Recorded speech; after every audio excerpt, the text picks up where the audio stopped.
여러분 안녕하십니까? 팡팡 터지는 바이블 정기예언서 52번째 시간입니다. 오늘은 사무엘하 15장 1절부터 37절까지 말씀을 여러분과 함께 생각하도록 그렇게 하겠습니다. 다윗과 압살롬 사이에 벌어진 일 라운드 3가 되겠습니다.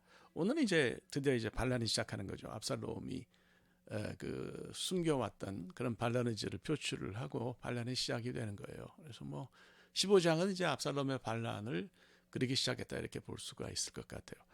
다윗 앞에 다윗을 처음에 어렵게 만나서 제일 처음 했던 일이 이제 뭡니까 그 머리를 굽혀 절했잖아요. 그 머리를 굽혀 절했던 사람이 이제는 그 다윗을 왕위에서 몰아내려고 반란을 일으키는 걸 우리가 이제 볼 수가 있는 거죠. 그 참 안타까운 일입니다. 자, 방법을 조금 우리가 생각을 해볼 필요가 있는 것 같아요. 첫 번째 방법은요, 두 가지인데요. 우선 그 백성들의 마음을 훔쳤어요. 옛날에는 이제 정해놓고 삼심제는 없었지만은 그 재판을 지역에서 이렇게 받아도 그것이 마음에 들지 않으면 나중에 이제 왕한테까지 가죠. 그래서 다윗도 재판을 많이 했어요. 그러니까 재판을 받으러 사람들이 예루살렘으로 왕에게 좀 이 판단을 내려달라 이렇게 오는데 이제 그 사람들 대부분 많은 사람들을 이제 자기한테로 오게 해가지고 왕자가 그렇게 하려고 하는데 사람들이 절하지 않겠어요? 그러면 이렇게 세우고 절하지 말라고 그러고 이렇게 세워서 입을 맞추고 말이죠. 그렇게 해서 참 이게 좀 그런 거죠. 그러면 사람들이 다 좋게 생각하죠. 이 사람은 굉장히 마음이 열려 있는 사람이구나, 나를 생각하는 사람이구나. 다 그렇게 생각하지 않겠어요? 다만 이전에 압살롬의 어떤 그런 행태로 볼 때 압살롬이 그런 처신이 능하죠. 겉으로 드러내 보이는 거하고 속으로 가지고 있는 진짜 마음하고 달라요. 이중 인격을 가지고 있는 사람이라고 볼 수가 있어요. 그러니까 이건 진심이었다고 보기는 굉장히 어렵다 이렇게 생각하고 다윗에게서 나라를 뺏기 위해서 이 사람이 의도적으로 이렇게 했다 이렇게 생각을 하는 거죠. 그래서 보면 계략이나 작전이 그런 거를 하지 않는 그런 경우보다 얼마나 사람의 마음을 흔드는가. 그러니까 보면 악한 일들을 하는 사람들은 다 계략이나 작전이 뛰어난 것 같아요.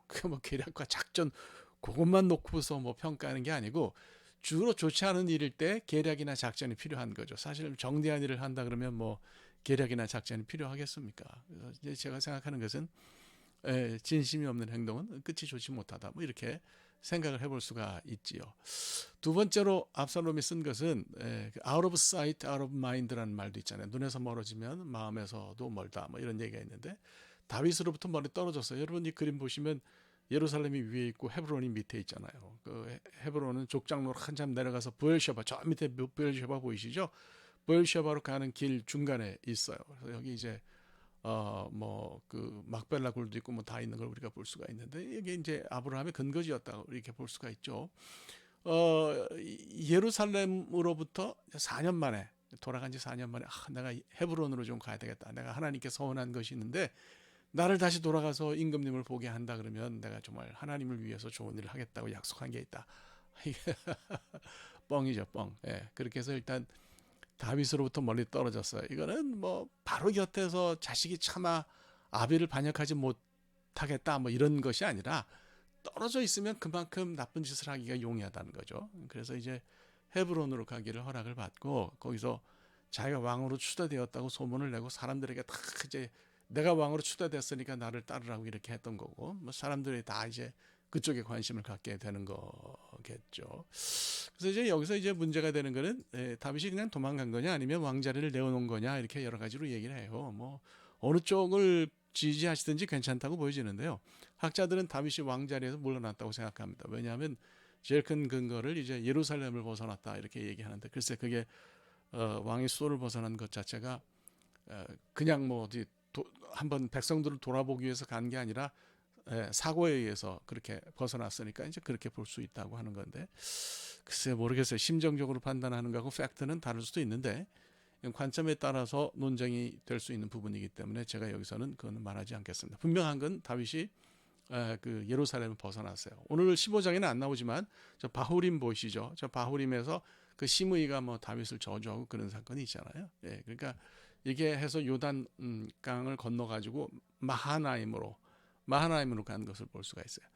압살롬의 위세가 대단했던 모양입니다. 그래서 15장은 감람산 길로 해가지고 그 예루살렘의 감람산 길로 해서 요단 나루턱에 저 바울을 지나서 요단 나루턱에 이제 도착한 데서 15장이 끝나요.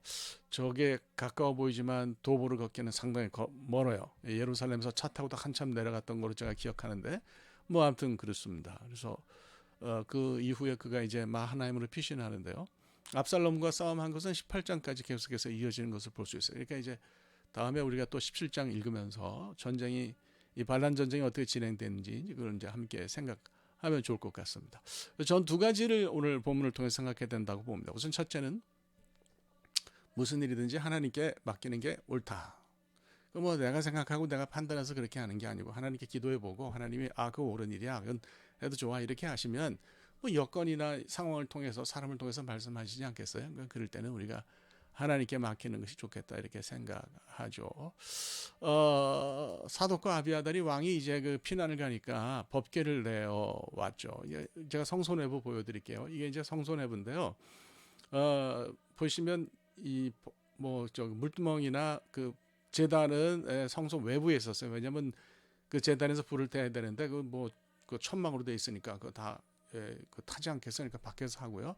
왼쪽에 있는 네모난 작은 박스가 이제 성소인데 그 안에 보시면 이제 오른쪽으로부터 3분의 2 지점에 금이 그어져 있잖아요. 그래서 그 왼쪽은 지성소, Holy of Holies, 지성소고 거기는 법궤만 있는 거죠. 그래서 법궤는 말씀드린 것처럼 출애굽기 25장에 의하면 이제 하나님이 그 법궤 위에 그 속죄소 위에 있는 그 그룹이 이렇게 날개를 펴고 있는데 그 날개 사이에서 이스라엘 백성을 만나겠다고 하셨으니까 하나님의 임재 상징이에요. 그다음에 이제 그 성소에 뭐 향단도 있고 이렇게 여러 가지 것들이 있죠. 뭐 문호라도 있고 등대도 있고 뭐 다 있는 것을 우리가 이제 볼 수가 있고 또 그 라햄 파님 뭡니까 그 저 진설병도 있고 뭐 이제 이런 것들이 있는 걸 우리가 볼 수가 있죠. 근데 이제 사독과 아비아달이 괴를 내어오는 것을 이렇게 이제 보면서 그 다윗도 이 그림자 하나 보여드릴게요. 이게 이제 사독과 아비아달이 괴를 내오는 레위인들을 시켜서 괴를 내오는 부분인데요. 사독과 아비아달이 이렇게 이제 법궤를 내오니까 다윗이 그러지 말라고 도로 갖다 놓으라고 그렇게 이야기를 합니다. 이유는 뭐 굉장히 분명하죠. 하나님이 만약에 원하시면 자기를 기뻐하시면 자기가 다시 성전에 가서 하나님을 대면할 것이고 법궤를 보게 될 것이고 자기를 기뻐하시지 않으면 그런 일이 일어나지 않을 것이다. 어찌 욕심이 없겠나 뭐 이런 생각이 들죠. 그렇지만 그는 이 모든 일을 하나님께 맡겼던 것을 볼 수가 있습니다. 다윗도 대단하지만 사독과 아비아달도 굉장히 대단하죠. 다윗 편을 든 게 아니고 하나님 편을 들었어요. 그러니까 하나님이 하시는 일이 옳다. 하나님께 맡기는 게 옳다 이렇게 생각했죠. 그런 군주의 그런 대제사장들이었다 이렇게 우리가 생각을 할 수가 있는 것 같습니다. 이때와 후세가 도망하는 그 다윗 편에 서서 이제 다윗을 따라가잖아요. 근데 이 사람들은 또 다른 차원에서 우리가 참 훌륭하다 이렇게 생각할 수 있는 그런 모습이 있다 볼 수가 있죠. 그러니까 뭐 이런 이때라든지 후세라든지 이런 사람들이 패색이 짙은 다윗 편에 섰다는 것은 의리가 있다는 건데 이 대제사장들 아비아달과 사독은 모든 일을 결정하시는 분은 하나님이다 이런 믿음을 아주 가지고 있었던 것 같아요. 그래서 우리가 어떤 일을 하든지 하나님께 맡기는 게 맞다는 생각이 듭니다. 사람이 어떻게 뭐 옳고 그름을 판단하겠습니까? 하나님 대신할 수 없죠. 그 다음에 이제 제가 또 하나 생각하는 것은 우리가 해야 할 일은 하는 거죠. 그냥 뭐 다윗이 그렇게 도망갔다 그래서 다 포기한 건 아니에요. 최선을 다해서 끝까지 해보는 걸 볼 수가 있어요. 뭐 포기하는 거는 뭐 그런 말 하잖아요. 배추 셀 때나 쓰는 말이다. 그런 얘기 하죠. 그래서 무력하게 도망가기만 한 것은 아니에요. 끝까지 포기하지 않은 것을 볼 수 있고요. 그렇게 포기하지 않은 것을 그 후세를 활용해서 아히도벨을 무너뜨릴 작전을 짰어요. 그러니까 아히도벨은 뭐 압살롬 편의 모사니까. 그래서 It ain't over till it's over. 정말 끝나기 전에는 완전히 끝났다는 것이 확인되기 전에는 끝난 것이 아니다. 이건 뭐 우리가 잘 아는 메이저리그의 불세출의 영웅 요기베라가 한 말입니다. 그래서 끝나기 전에 정말로 끝나기 전에는 끝난 것이 아니다. 그러니까 우리가 포기하지 않고 끝까지 잘 해야 되겠다. 뭐 이렇게 생각이 듭니다. 네, 오늘 뭐 여기까지 한 10여 분 됐네요. 오늘 여기까지 하도록 하겠습니다. 여러분 감사하고 다음 주에 또 뵙도록 그렇게 하겠습니다. 고맙습니다.